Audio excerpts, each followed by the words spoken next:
Hi, I'm doctor Narendra Villuri. ఈరోజు మనం ఒక మోస్ట్ కామన్ సర్జికల్ ప్రాబ్లం గురించి డిస్కస్ చేద్దాం. That's hernias. హెర్నియాస్ అనేవి చాలా రకాలు ఉంటాయండి. అంటే ఒకటి గజ్జల్లో వచ్చేది, కడుపు భాగంలో వచ్చేది, లేకపోతే కడుపు లోపల వచ్చేవి.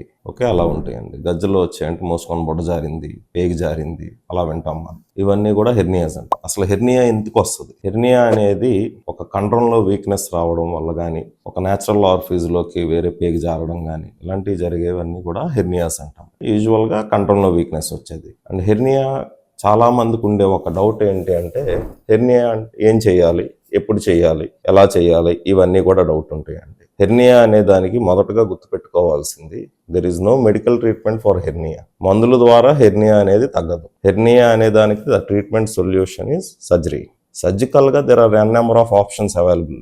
First of all open hernias చేస్తాం, నెక్స్ట్ ల్యాప్ హెర్నియాస్ చేస్తాం, ల్యాప్ రిపేర్స్ చేస్తాం. హెర్నియా ఎప్పుడు చేయించుకోవాలి? హెర్నియా అనేది ఫస్ట్ ఆఫ్ ఆల్ మనం ఐడెంటిఫై చేసినప్పటి నుంచి ఎంత ఫాస్ట్గా చేయించుకుంటే రిజల్ట్స్ అంత బాగుంటాయండి. ఐడెంటిఫై ఎలా చేస్తాం? బొడ్డు దగ్గర వాపు ఉండటం కానీ, గజ్జల్లో వాపు ఉండటం కానీ, మనం బరువు పనులు చేస్తున్నప్పుడు వాపు పెరగడం కానీ, బరువు పనులు చేసినప్పుడు ఆ పెరిగిన వాపు నొప్పి రావడం కానీ, ఇవన్నీ కూడా ఆపరేషన్ ఇమీడియట్గా చేయించుకునే దానికి సంకేతాలు. ఓకే, మనం ఎంత ఫాస్ట్గా చేయించుకుంటే రిజల్ట్స్ అనేవి అంత బాగుంటాయండి.